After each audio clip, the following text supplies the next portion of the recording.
What's up, y'all? It's your boy, I am TZ, and I'm back at it again with another video. If you're new to my channel, welcome. Today is actually going to be a different video.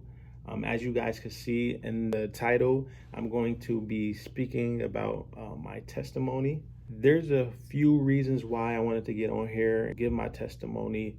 One, I just want to show, how great our God is and what he has done in my life. Two, I feel as though God has put this on my heart to, get this video out here to help my brothers and sisters, ones who are, fighting that silent battle or don't know how to, show their emotions and speak about the things that, they may be thinking of or the things that they may be feeling. I just want to let them know that, God loves you, your family loves you, your friends, I love you, even though I don't know you. And I just want to, tell this person who needs this video that, everything's going to be okay. It's just a season, and don't be afraid to, speak up or get help. Everybody is going through something. People just may, deal with their issues a little different, but, that's okay. It's kind of a long testimony. You may be seeing me pick up and looking at my phone because I wrote a few notes so that I don't miss any important details. This happened around 2 years ago. So yeah, get straight to it. In 2022, I lived in Atlanta, Georgia. At that time, I was working for the Atlanta Hawks. I worked such things as comedy shows to concerts and, all types of things. One night, I was working the Mary J. Blige concert. Everything was fine. Everything was going normal, planned. And, all of a sudden, my mood switched. It was like I was happy, and then it was like complete sadness, like straight depression, just like this. I didn't know why I felt this way, and I just knew something was wrong because the way I felt is like almost unexplainable. And I was just thinking, why am I feeling like this right now? Nothing happened like that was tragic.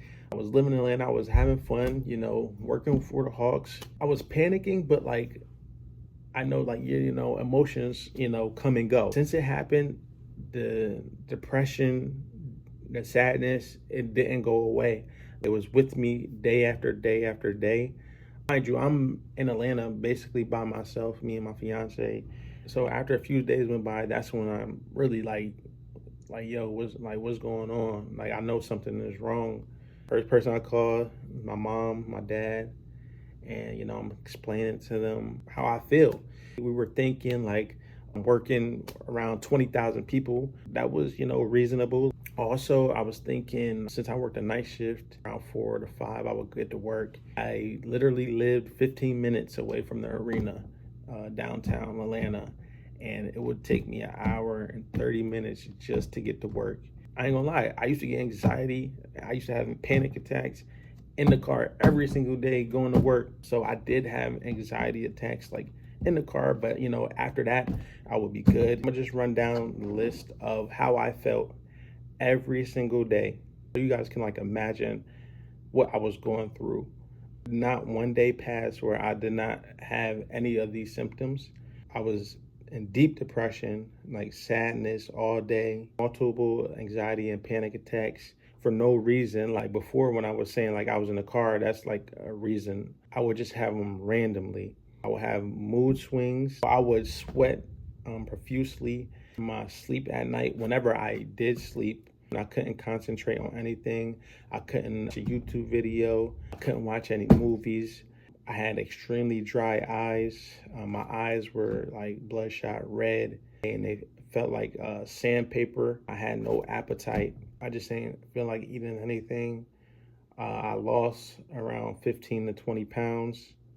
I felt physically weak, like my bones and muscles, were feeling weak and aching. I was fatigued. I had insomnia for a good 3 to 4 days. When I had that insomnia and I was up for 3 to 4 days, insomnia is no joke. I was so tired. I had all these symptoms, plus insomnia. I did not sleep not 1 minute.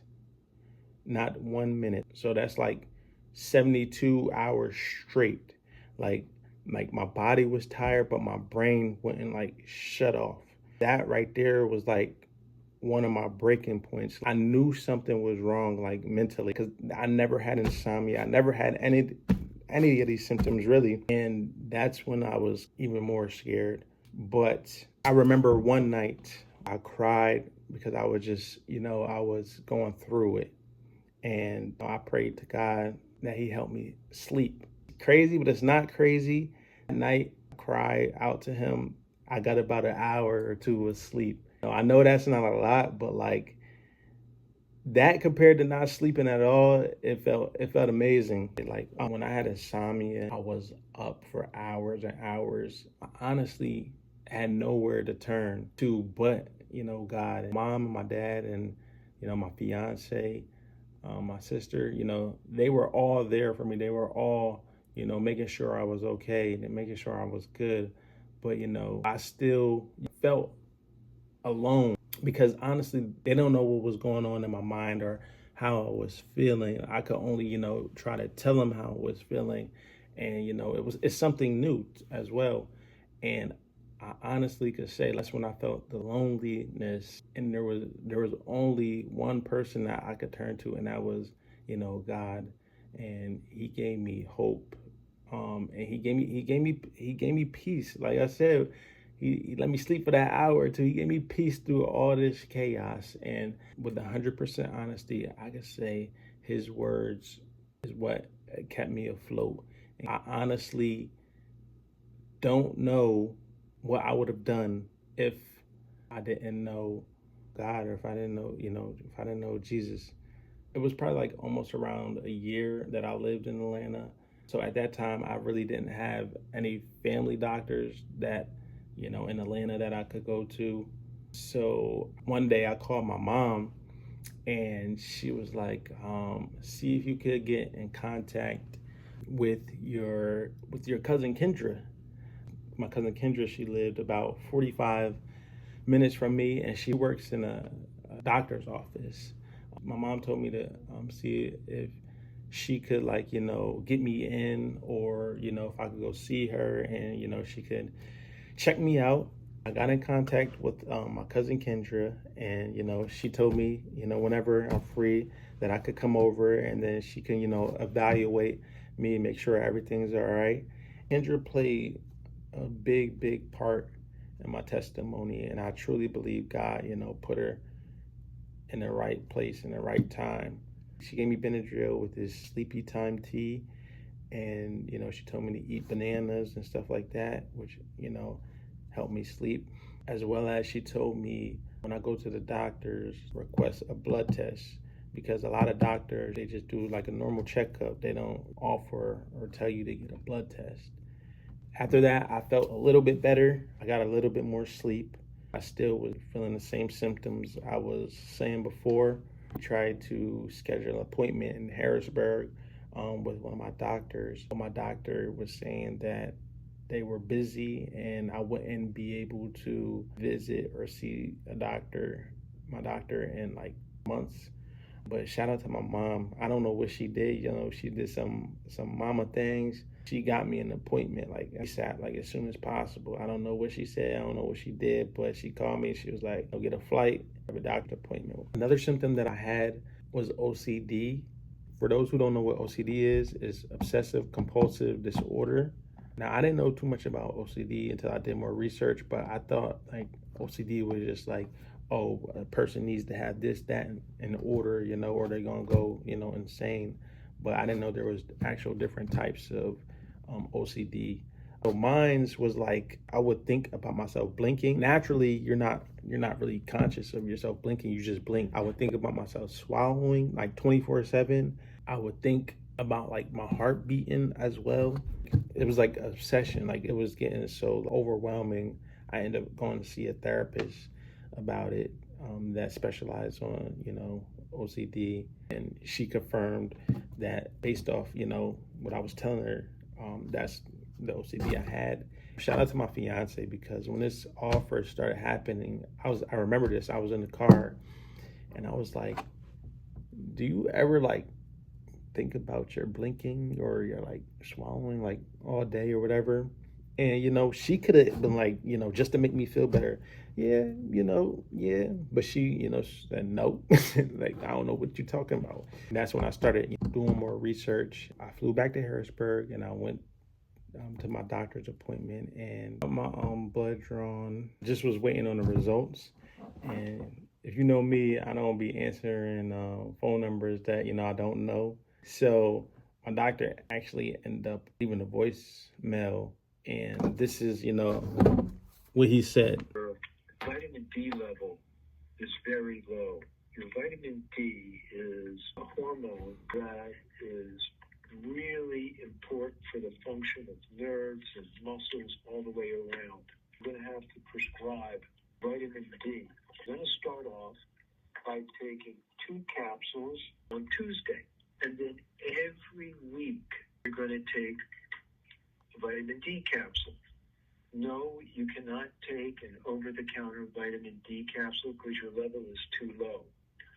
Your level is 11 and it should be above 30. Please call the office tomorrow and let us know what pharmacy you will use, whether it's here in Harrisburg or down in Atlanta. So as you guys can hear, basically my vitamin D level was at 11 and it was supposed to be 30 or above.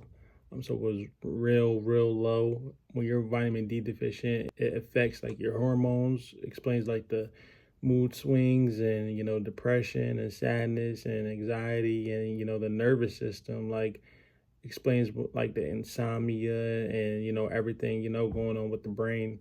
I forgot to mention that a few weeks after they diagnosed me with being vitamin D deficient, they also found out that I was allergic to tree nuts and seeds, which I didn't know.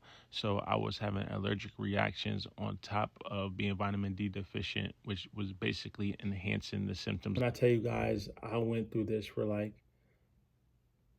months, like almost like half a year.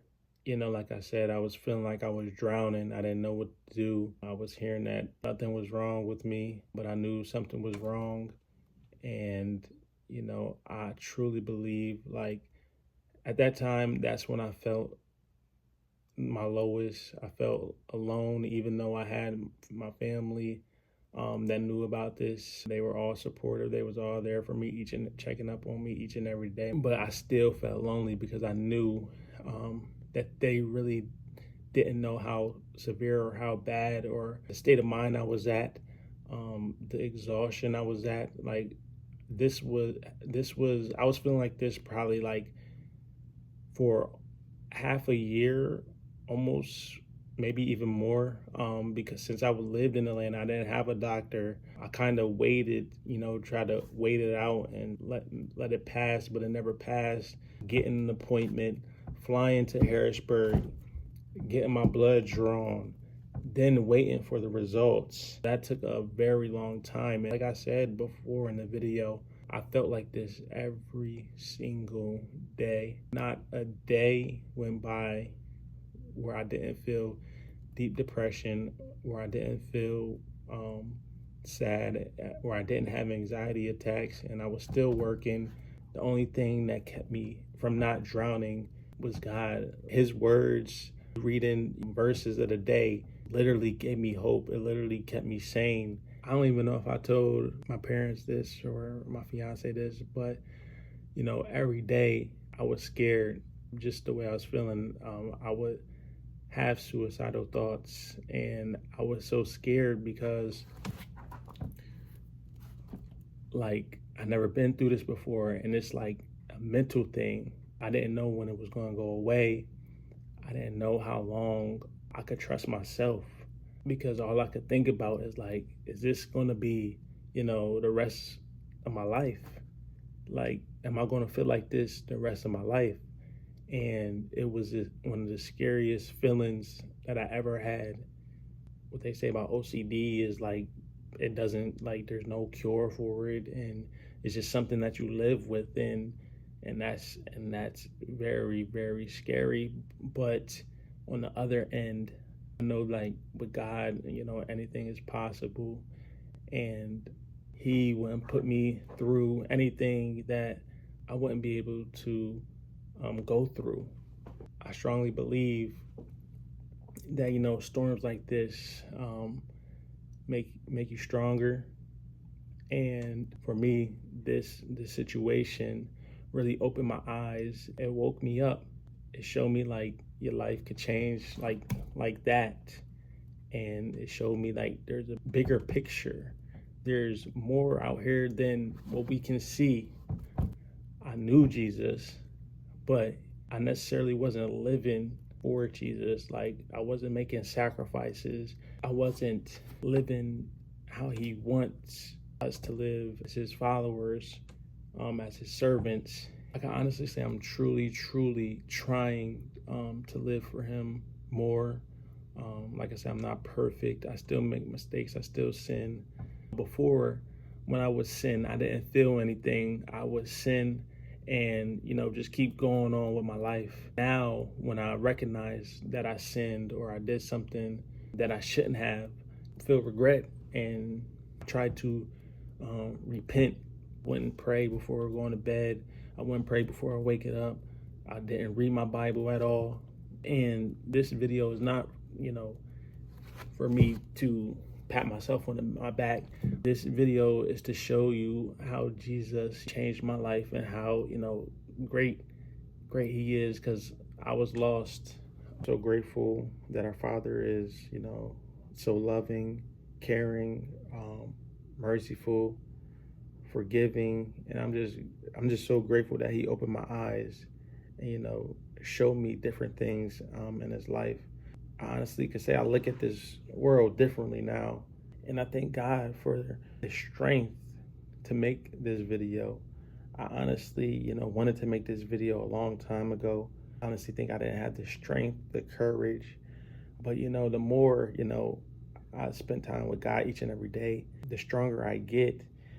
And, it's all because of Him. It's not because of me. Nothing that I do is because of me. Everything I do that is good is because of Him. He got me through so many addictions that I couldn't get off of without Him.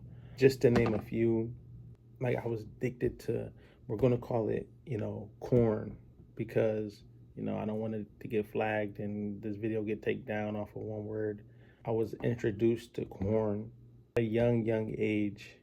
And, in today's society, we normalize things like that.